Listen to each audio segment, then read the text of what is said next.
السلام علیکم جی، کیا حال چال ہے؟ امید ہے میری تمام بہنیں ٹھیک ہوں گی۔ آج میں جو ناول پڑھنے جا رہی ہوں اس کا نام ہے تیرے نصیب کی بارش، جسے لکھا ہے آسیہ عارف نے۔ چلیں جی، میں پڑھنا سٹارٹ کرتی ہوں۔ اس نے اسپتال سے باہر قدم رکھا تو تیز آنکھوں کو چبھتی دھوپ نے اس کا استقبال کیا۔ گرمی حد سے سوا تھی، سورج سوا نیزے پہ تھا۔ جون کی اس آگ برساتی ڈھلتی دوپہر نے سب کو گھروں میں دبک کے بیٹھنے پر مجبور کر دیا تھا، لیکن اس کا تو بہت سے لوگوں کی طرح یہ معمول تھا۔ وہ موسموں کی شدت کا خیال رکھنے کی پوزیشن بھی نہیں تھی۔ سڑک دور دور تک خالی تھی، اسے بس پکڑنے کے لیے مین روڈ تک جانا تھا۔ اس نے اپنے قدموں کو اس آخری حد تک تیز کیا جتنا وہ کر سکتی تھی۔ روڈ پہ آ کے کھڑے ہوئے سے کچھ لمحات ہی گزرے تھے، بس آ گئی۔ گچا گچ بھری لوگوں سے لدی ہوئی اس نے اللہ کا شکر ادا کیا، اسے زیادہ انتظار نہیں کرنا پڑا، اور دروازے سے بمشکل گھستے ہوئے اس ہجوم کا حصہ بن گئی۔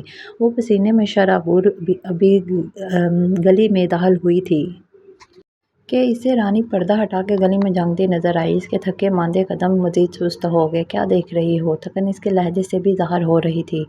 اماں کب سے نکلی ہوئی ہیں، انہیں دیکھ رہی تھی۔ اماں کا تو معمول تھا صبح ناشتے کے بعد نکلنا اور سورج ڈھلنے کے بعد گھر آنا، پیچھے کوئی مرے جیے ان کی بلا سے۔ اس دھنانیے میں انہیں محلے کے ہر گھر میں کچھ وقت باتیں کرنے کے لیے مل ہی جاتا۔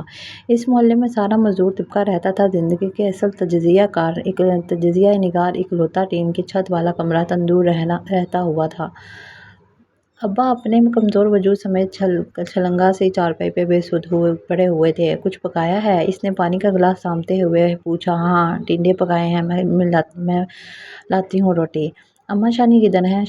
شام پوری طرح پھیل چکی تھی۔ ٹیوشن والے بچوں سے فرصت ملتے ہی اسے اکلوتے بھائی کا خیال آیا۔ کیا ہوگا؟ اپنے لفنگے دوستوں کی طرف۔ ہمیں کون سا بتا کے جاتا ہے؟ جواب اماں کے بجائے رانی کی طرف سے آیا۔ اس نے اماں کی جانب دیکھا۔ اب رانی کی کلاس شروع۔ اماں اپنے اکلوتے بیٹے کے خلاف کوئی بات نہیں سنتی تھی، لیکن اماں بے نیاز سی پنکھا جھلتی رہی۔ کنزا پتر، آؤ کھانا کھا لو۔ کھانے کی ٹرے رانی سے لیتے ہوئے ابا نے محبت بھرے انداز میں اسے بلایا۔ آپ کھا لیں ابو، مجھے بھوک نہیں۔ وہ ان کے پاس بیٹھ گئی۔ کنزا چار بہن بھائیوں میں سے سب سے بڑی تھی۔ اس کی چھوٹی ایرم تھی جو شادی شدہ تھی، پھر شانی اور سب سے چھوٹی رانی تھی۔ ان کے ابو سبزی اور پھل بیچتے تھے۔ اکثر ان کی دہاڑی اچھی لگ جاتی تھی، لیکن اس کی اماں روز کماؤ روز کھاؤ کے فارمولے پہ عمل کرتی تھی، اس لیے جب کسی بنا پہ اس کے ابو کی دہاڑی نہ لگتی یا وہ کام پہ نہ جاتے تو نوبت فاقوں تک آ بھی جاتی۔ ایسے میں چھوٹے بہن بھائی بہت شور کرتے، لیکن گندا چپ رہتی، خاموشی سے حالات کا جائزہ لیتی رہتی۔ اگر اماں نے انہیں کچھ چپ کروانے کے لیے ہمیشہ کسی ہمسائے سے کچھ لاتی بھی تو اس میں اس کا حصہ نہیں نکلتا۔ خیر، یہ تو باتیں اس وقت بھی کی تھیں جب اس کے ابو کام کرتے تھے۔ ایک بم دھماکے میں اس کے ابو بری طرح زخمی ہو گئے۔ ان کی ایک ٹانگ ہی اڑ گئی۔ اس نے بھوک کو اکثر اپنے ارد گرد منڈلاتے تو دیکھا تھا، لیکن اس بار وہ حملہ آور ہوئی تھی، پوری طاقت سے، بہت ظالم ہوئی تھی۔ یہ بے بس کر دینے والی، جس نے انہیں بہت ہی جلدی بے بس کر دیا تھا۔ حکومت کی طرف سے جو مدد ملی تھی وہ کچھ ابو کے علاج پر خرچ ہو گئی، کچھ سے ان کے تھوڑے سے دن گزرے، لیکن کب تک؟ بیٹھ کے کھانے سے تو قانون کے خزانے بھی ختم ہو جاتے ہیں۔ یہ تو تھوڑی سی رقم تھی۔ اب ایک سوالیہ نشان سامنے تھا۔ شانی اس وقت 12 سال کا تھا اور کنزا میٹرک کر چکی تھی۔ پھر اسے ہی ہمت پکڑنی پڑی اور اس نے اپنی کلاس فیلو کے ابو کے اسپتال میں ریسیپشن گرل کی جاب کی۔ اسکول چھوڑتے وقت سے یہ اندازہ تو تھا کہ آئندہ پڑھنے کے لیے گھر سے باہر نہیں نکل سکے گی، لیکن اتنی جلدی کمانے کے لیے نکلنا پڑے گا، یہ تو اس نے خواب میں بھی نہیں سوچا تھا۔ لیکن وقت ہمیشہ ہماری سوچ کے مطابق نتائج نہیں لاتا۔ بعض اوقات اس کے نتائج بہت غیر متوقع اور ناقابل قبول ہوتے ہیں جو قبول کرنا پڑتے ہیں۔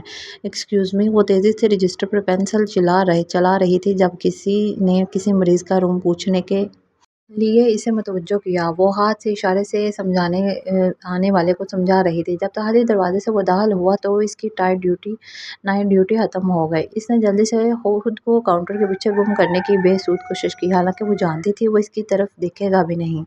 وہ بغیر رکے نہ کی سیدھ میں چلتا اس کے پاس سے گزر گیا۔ کالے بادل آسمان کو ڈھانپنے برسنے کو تیار تھے۔ گرمی کا زور ٹوٹ چکا تھا۔ وہ موسم کی تیور دیکھ کے پریشان ہو گئی اور رکشہ لینے کی نیت سے وہیں کھڑی ہو گئی، اسپتال کے سامنے۔ اسے شدتوں سے ہمیشہ سے ڈر لگتا تھا، چاہے وہ موسموں کی ہوں یا جذبوں کی۔ وہ بہت معتدل مزاج رکھتی تھی۔ یہ اس پہ اللہ کا خاص کرم تھا کہ ایک غیر متوازن ماحول میں رہتے ہوئے بھی متوازن شخصیت کی مالک تھی۔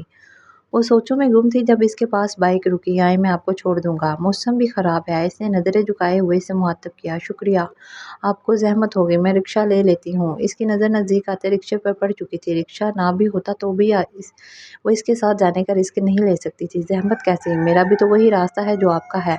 بادل زور سے گرجے اور وہ اس کے رکشے کو روکتے ہاتھ ایک دم ٹھٹکے۔ اس نے بہت حیرت سے اسے دیکھا۔ وہ اب بھی ایک راستے کی بات کر رہا تھا جب ان کی الگ الگ منزلوں کا نہ صرف تعین ہو چکا تھا بلکہ وہ اپنی منزل پہ پہنچ بھی چکا تھا۔ وہ اسے کوئی بھی جواب دیے بغیر رکشے پہ بیٹھ کے اسے چلنے کا اشارہ کر چکی تھی۔ دن تو پہلے ہی اچھا نہیں گزرا تھا، اب رات بھی بہت بے کل گزرنے والی تھی۔ یہ کون سا پہلی رات تھی؟ پچھلے 10 سالوں سے اس کی کئی راتیں ایسی گزری تھیں۔ آج میری دی بڑی خاموش ہے۔ اسپتال کی بھی کوئی بات نہیں بتائی۔ ابا کے اندر وہ اینٹینا فٹ تھا جو انہیں اس کے دل کے سگنل دیتا تھا اور اس کی اداسی محسوس کر چکے تھے۔ وہ اس کے بارے میں حساس بھی بہت تھے۔ شاید وہ سمجھتے تھے کہ اس نے ان کی ذمہ داریاں اٹھا رکھی ہیں۔ نہیں، ابا آتے ہوئے بھیگ گئی تھی اس لیے طبیعت ٹھیک نہیں ہے۔ بارش ابھی وقفے وقفے سے ٹین کی چھت پہ ٹن ٹن برس رہی تھی۔ اس چھت کے نیچے سوئے چاروں افراد گہری نیند کے مزے لے رہے تھے۔ وہ باہر برستی بارش اور اپنے اندر برستی بارش کا موازنہ کر رہی تھی۔ آج کی رات ایسے ہی گزرنی تھی، گیلی آنکھوں، بھرے گلے اور دکھتے دل کے ساتھ۔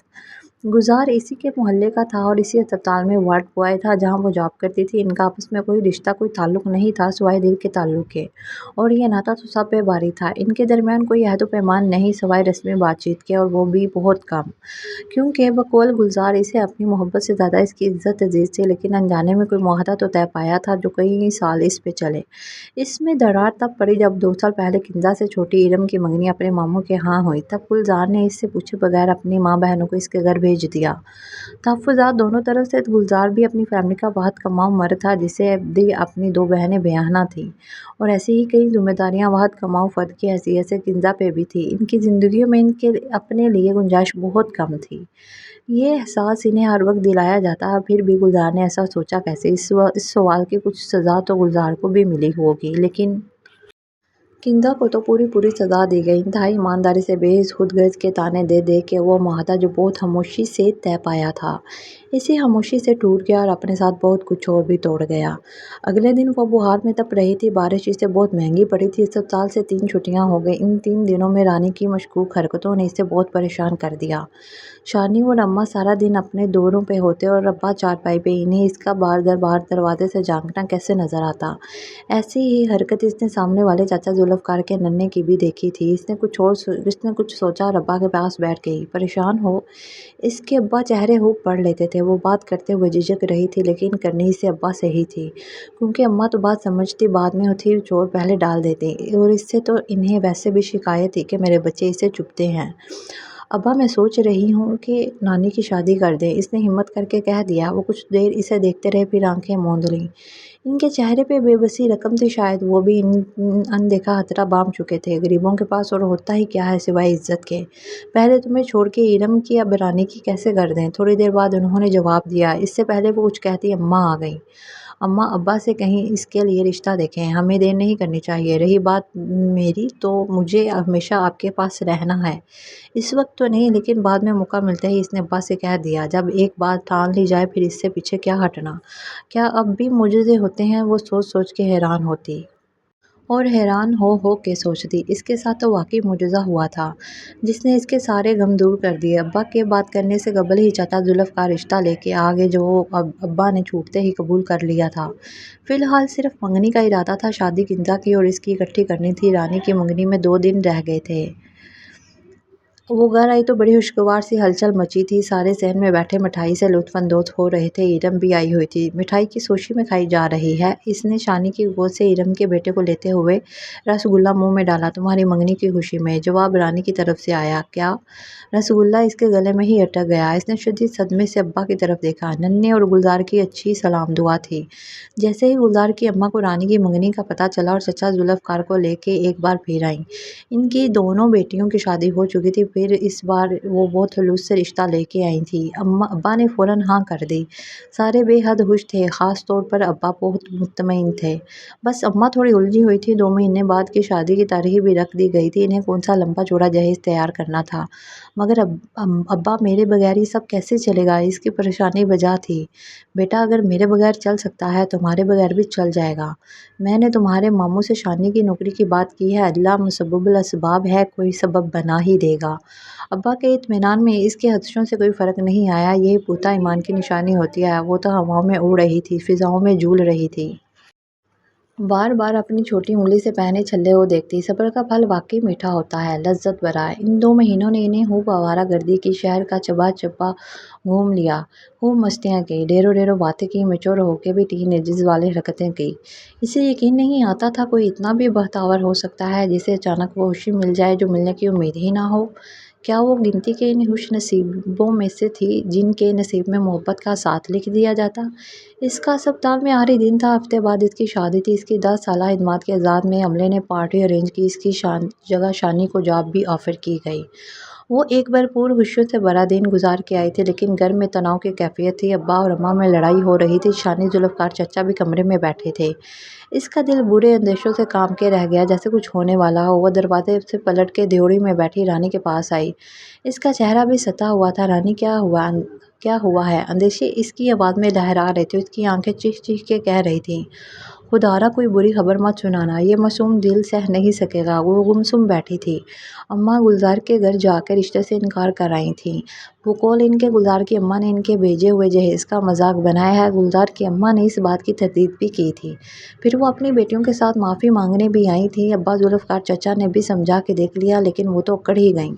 وہ خاموش تھی، اس کی آنکھیں بھی بالکل خشک تھیں، جیسے گہرے صدمے کے زیر اثر ہوں۔ وہ جو پہلے دیکھ رہی تھی وہ خواب تھا یا یہ خواب ہے؟ اس کی خوشیوں کی عمر اتنی ہی تھی، 1 مہینہ اور 3 ہفتے بس۔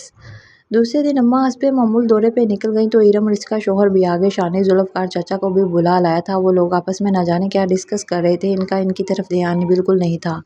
وہ اپنے موبائل پہ تباہ شدہ خوشیوں کا ملبہ دیکھ رہی تھی۔ تھوڑی دیر بعد شانی اور چچا باہر چلے گئے، چونکہ اس وقت وہ جب اس نے چچا کو ننھے اور گلزار کے ساتھ آتے دیکھا۔ یہ کیا ہو رہا ہے؟ شانی مولوی صاحب کو بھی لے آیا تھا۔ ارم اور کنزا نے جلدی سے اس کے اوپر بڑی چادر ڈال دی، فوراً نکاح کی کارروائی شروع کر دی۔ جب نکاح کے بعد دعا مانگی جا رہی تھی تو وہ بھی اپنے ہاتھ پھیلائے اپنی بھیا کا نام اپنی لکیروں میں تلاش کر رہی تھی، جو روز اول سے اس کے نصیب میں لکھ دیا گیا تھا۔ بس مقررہ وقت کی دیر تھی جس وقت اماں باغی باغی آئیں۔ شاید انہیں کسی نے اطلاع دی تھی۔ ابا نے فوراً شانی کو بلا کے کچھ سمجھایا۔ وہ اسے بازو کے گھیرے میں لیے ابا کے پاس لے آیا۔ سدا خوش رہو۔ انہوں نے اس کے سر پہ ہاتھ رکھ کے دعا دی۔ وہ بالکل فریز تھی، سمجھ نہیں پا رہی تھی کیا ری ایکٹ کرے۔ اگلے ہی پل وہ گلزار کے ساتھ اس کے گھر سے رخصت ہو گئی، اپنے باپ کی دعاؤں اور بھائی کے ایمان کے ساتھ۔ اماں بیلا کرنے لگیں تو ابا نے سرد سی آواز میں انہیں روک دیا۔ آج انہیں اپنی بیٹی کی خوشیوں کے لیے ایک انتہائی قدم اٹھانا پڑا۔ انہیں یقین تھا کہ یہ قدم ان کی صابر بیٹی کی زندگی حسین تر بنا دے گا۔ تو میری پیاری بہنوں، یہ تھا میرا چھوٹا سا ناول۔ امید ہے آپ کو ضرور پسند آیا ہوگا۔ میرے چینل کو لائک کیجیے، سبسکرائب کیجیے۔ شکریہ۔